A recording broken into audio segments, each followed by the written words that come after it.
Le dernier rapport du Fonds monétaire international sur l'économie du Sénégal révèle de nombreux défis majeurs. Parmi eux, une révision à la baisse des prévisions de croissance pour 2024 et un déficit budgétaire en hausse. Face à cette situation, des réformes fiscales et structurelles s'imposent. Le pays connaît une période de forte pression économique avec des recettes en baisse et des dépenses en augmentation, notamment en raison des subventions énergétiques. Quel rôle le secteur privé peut-il jouer dans cette relance?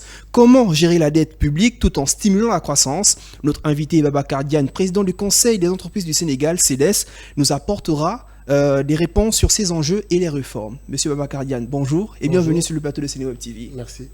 Merci de nous accorder cet entretien. On va rentrer dans le vif du sujet.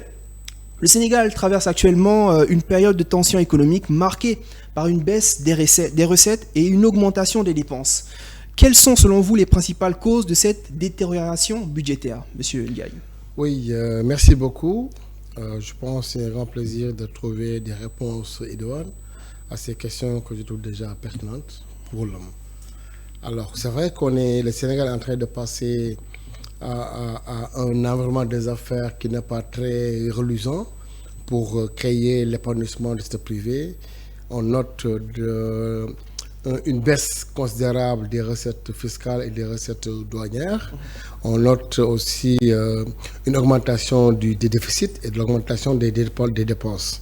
Tout cela est dû, je pense, à 12 ans de règne de l'ancien régime qui a été vraiment catastrophique sur pas mal de domaines. Malgré si on a des taux de croissance de 4 à 5%, c'est des croissances qu'on peut faire une analyse analytique pour savoir la croissance se compose de quoi. Est-ce que la croissance elle est inclusive ou non? Est-ce qu'elle a été créée par des capitaux sénégalais ou non? Je pense, rien que les chiffres qu'on a, au dernier trimestre de 2023, on avait une croissance de 4,2%. Et le premier trimestre de 2024, on est à un taux de croissance de 2,1%. Ça veut dire qu'on a perdu plus de 2 points sur la croissance. Et là, cela est dû à des impairs. Parce qu'une dette, je pense, que doit être utilisée en grande partie sur ce qu'on appelle les valuable projects. Des projets qui vont générer de la valeur ajoutée, qui vont générer des revenus additionnels, qui vont rajouter d'autres sources de financement. Comme des actifs, en quelque sorte. Oui. Alors, par exemple, on a investi sur la terre plus de 1400 milliards, 1100 milliards, sur le BRT plus de 600 milliards, sur d'autres projets qui n'étaient pas opportuns et qui ont bouffé beaucoup d'argent, plus de 2000 Mais le terre enregistre des rentrées d'argent quand même? Ou bien c'est pas assez Oui, mais c'est pas de rentabilité économique. Ça veut dire rentrées, oui. Mais l'État est contraint de subventionner la terre à plusieurs milliards par mois. Par mois, je dis. Pour dire que c'est assez balèze. Alors pour moi, les choix d'investissement n'étaient pas les meilleurs choix. Je pense. L'État devait, par exemple, je donne juste un exemple d'école. On va commencer à produire du pétrole et du gaz. On n'a pas une raffinerie qui permette de raffiner le pétrole ou notre part de pétrole. On parle de la SAR, je crois. Non, la SAR a une capacité de 1,2 million. Qui doit aller à 1,5 million. Alors on a un besoin de plus de 3 millions.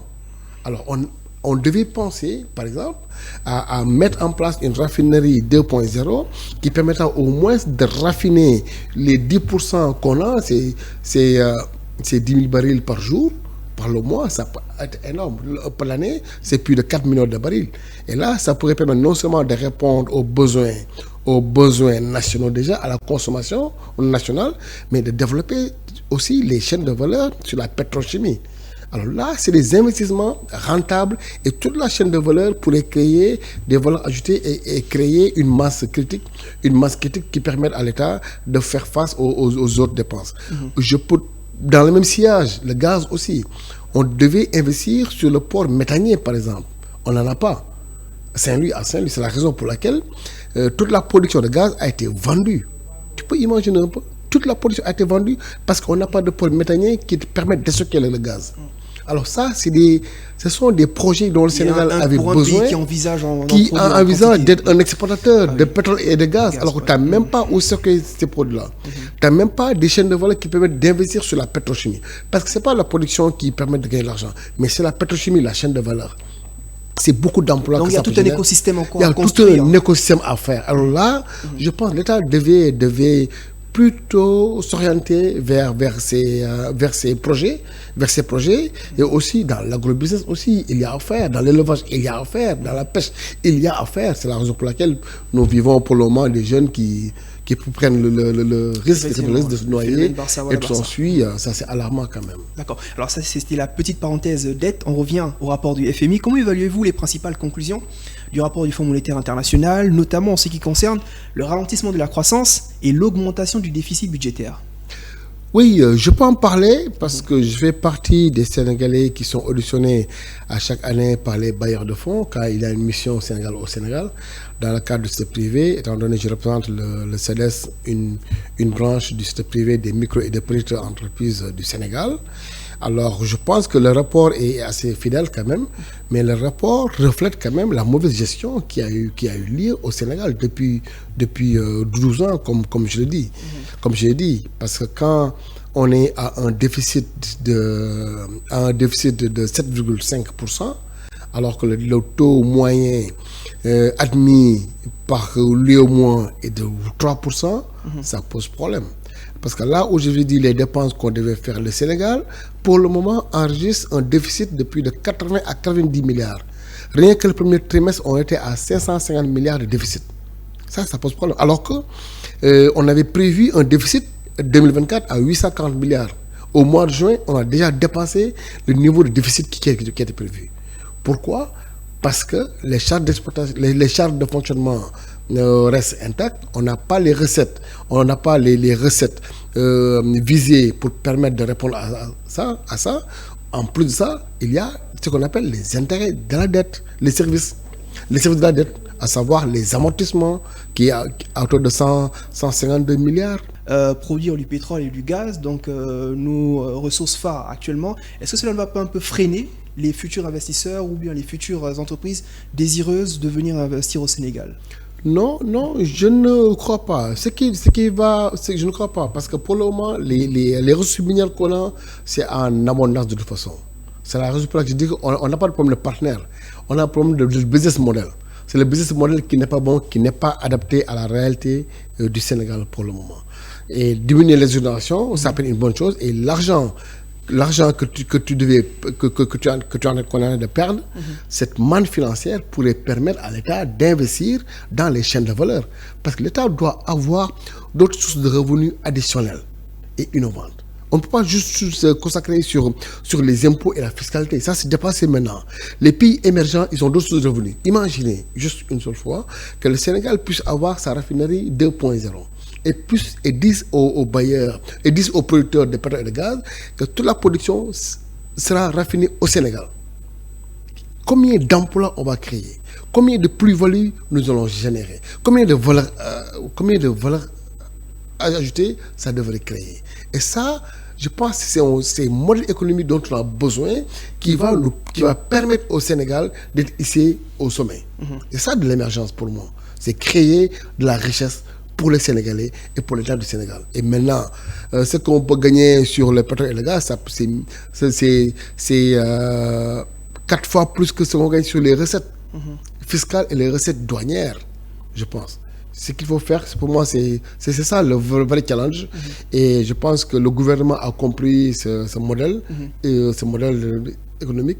Et je pense qu'ils sont en train de travailler sur ça pour la réalisation de ces grands chantiers. Venons-en à présent aux nombreuses réactions qui sont venues à la suite de la publication de ce rapport.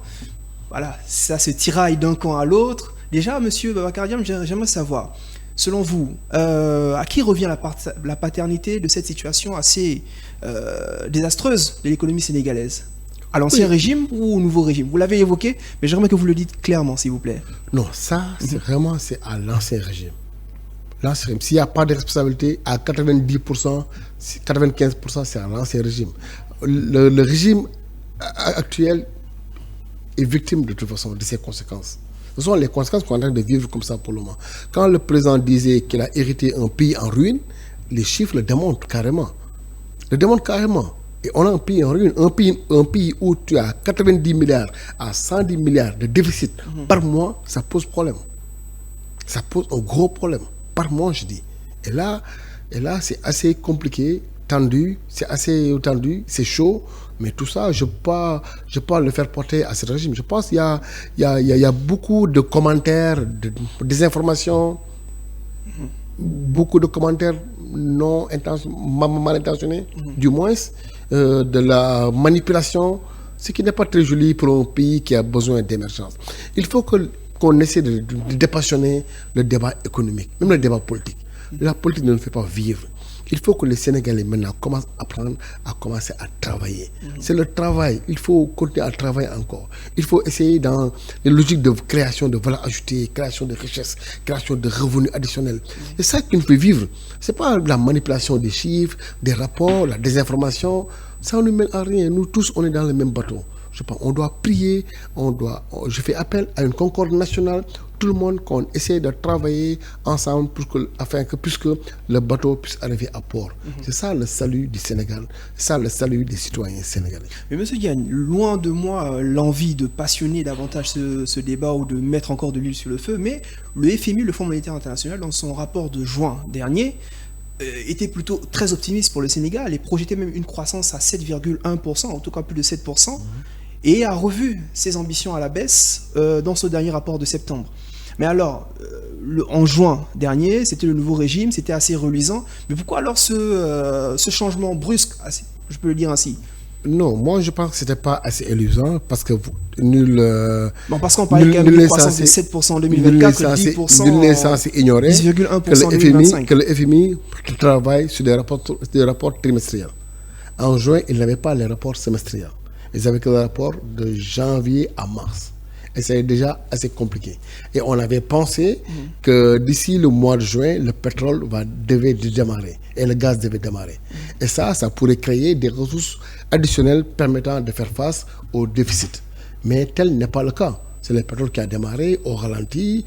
Là, on ne gagne que rien parce qu'on ne raffine pas ici et tout ça. Tellement c'est nébuleux. C'est la raison pour laquelle, de mois en mois, comme j'ai un déficit de 40 milliards, de janvier à mars, bon, c'est gérable.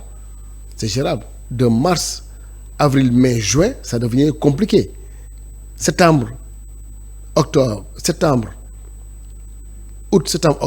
ça devient alarmant. On est dans cette situation. Chaque mois qui passe, c'est un déficit qui se crée. C'est comme un trou béant de toute façon.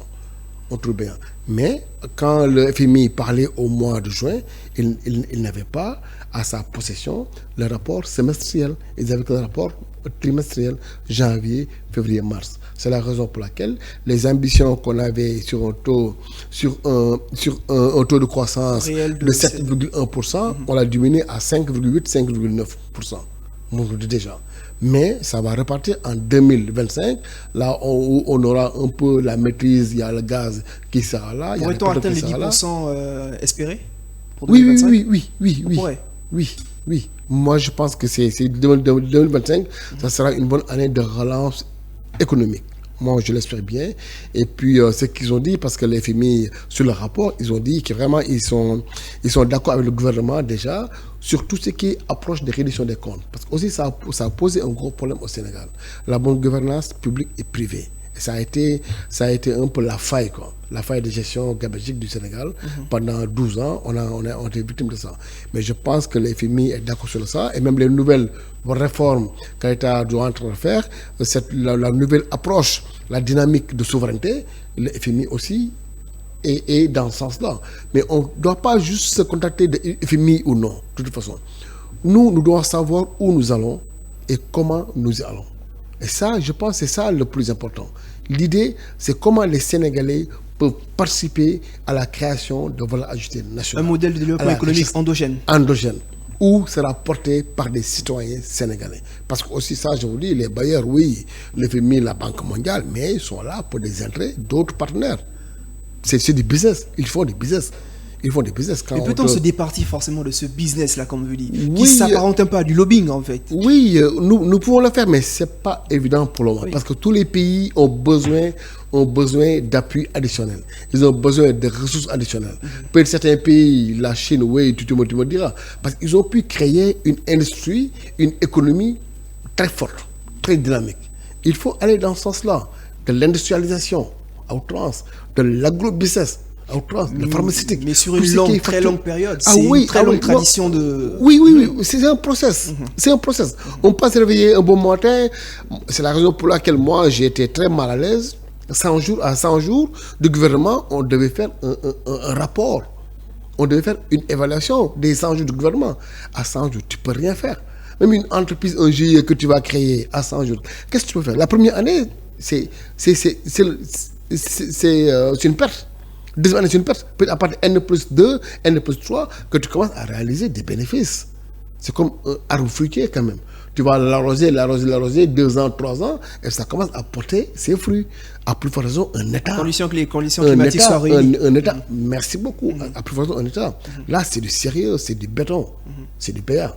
Je pense qu'on a besoin de, encore une fois de plus, de dépassionner le débat, aller de le dans politiser le sens, aussi. de le politiser aussi, je pense. D'accord. Alors, le rapport aussi mentionne également les impayés envers les entreprises privées, ce qui vous concerne en tant que membre du patronat, notamment dans les secteurs de la construction et de l'énergie. Selon vous, Monsieur Diagne, comment le gouvernement peut-il mieux soutenir le secteur privé dans ce contexte?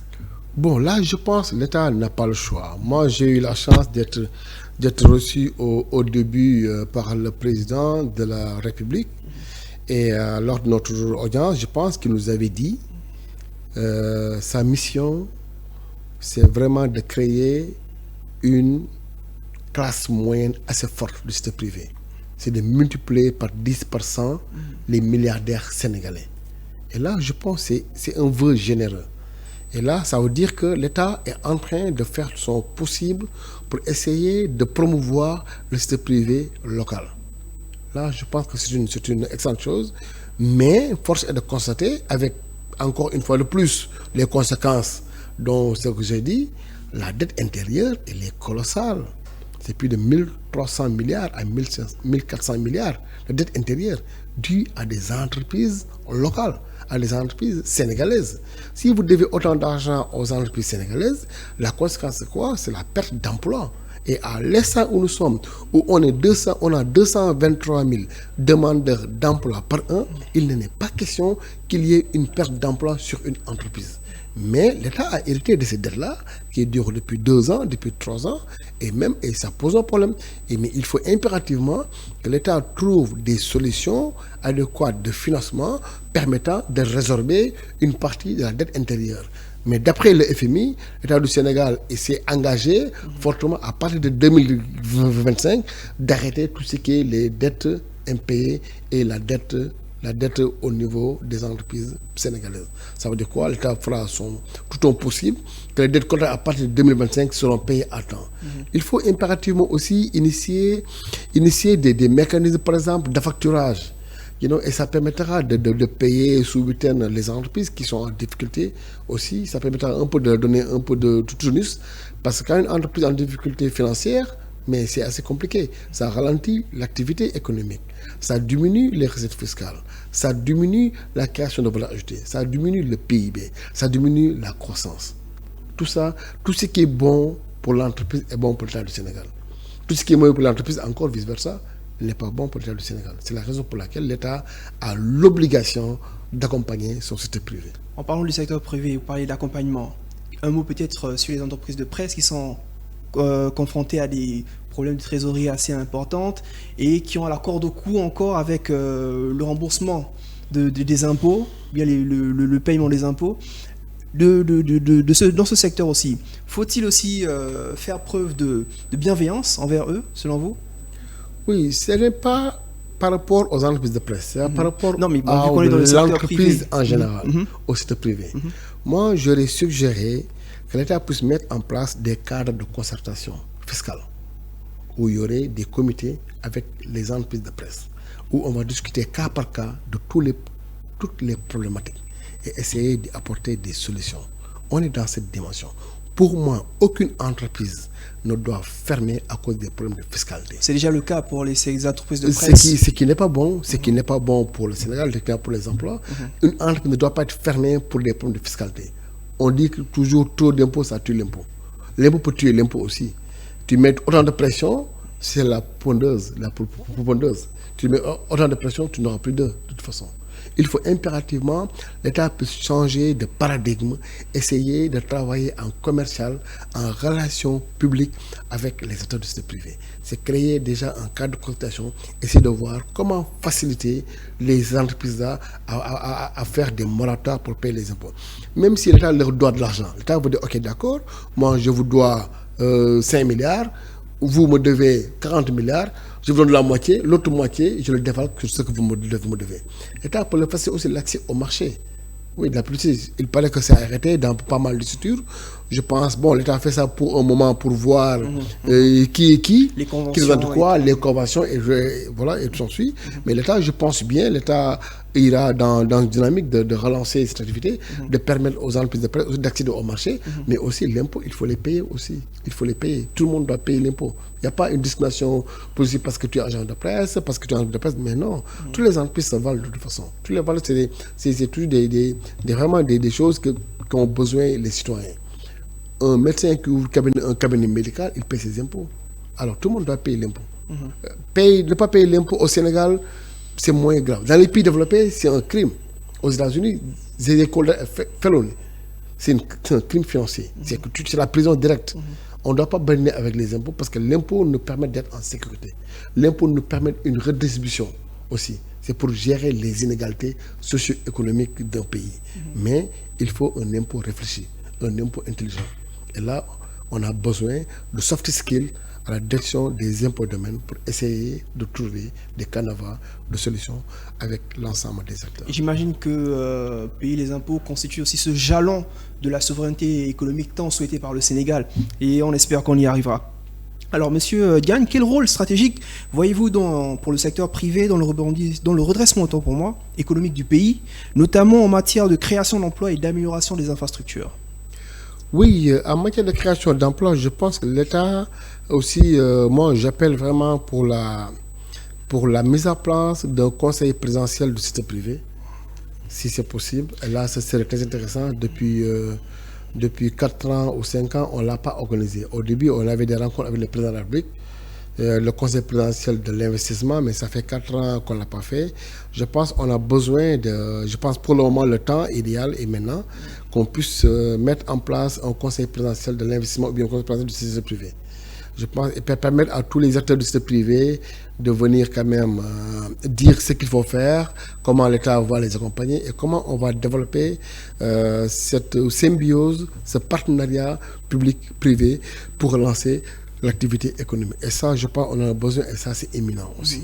Il faut aussi que tous les projets de souveraineté, l'accès aux terres agricoles, que l'État puisse accompagner aussi le secteur privé.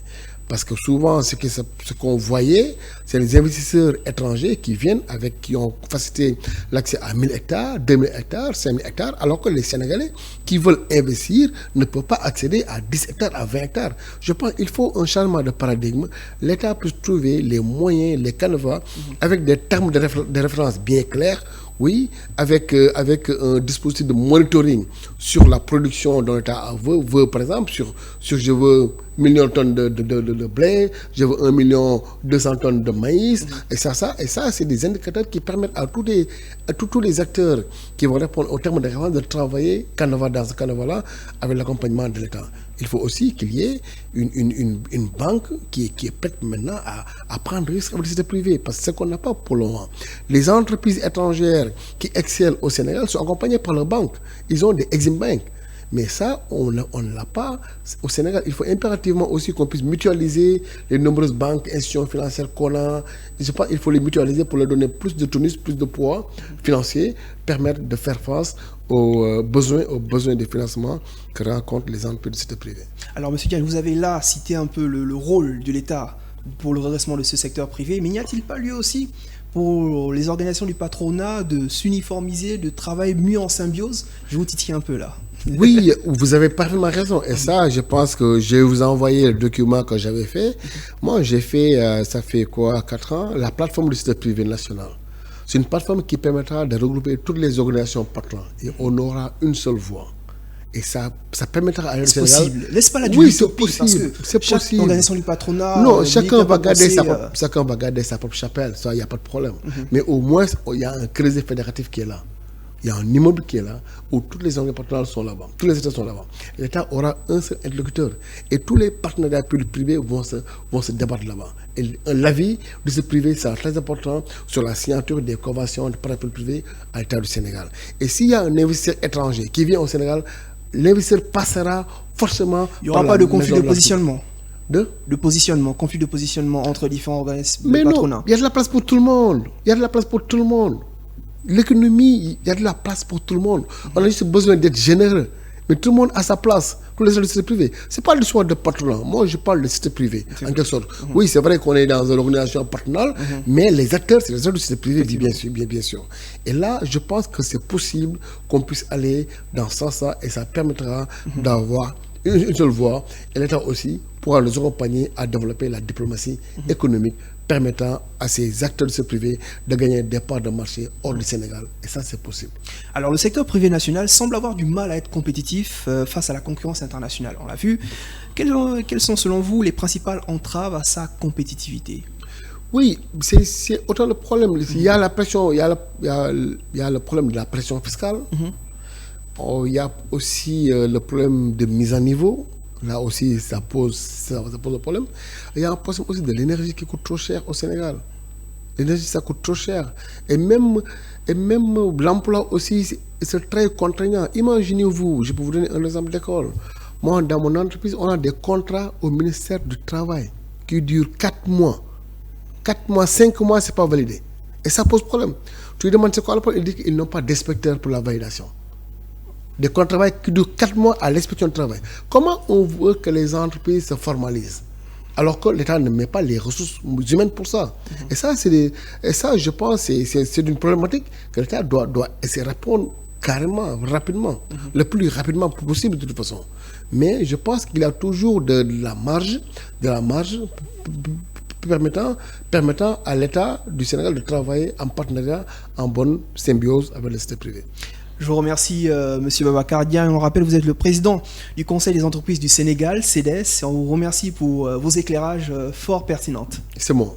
Merci beaucoup et merci aussi à vous, chers téléspectateurs, internautes de Sénéweb TV. Rendez-vous dans un prochain entretien. D'ici là, restez connectés à nos différentes plateformes sur seneweb.com, sur notre chaîne YouTube Sénéweb TV, mais aussi sur notre web radio, Sénéweb Radio, Sénéweb FM. Donc à bientôt et portez-vous bien.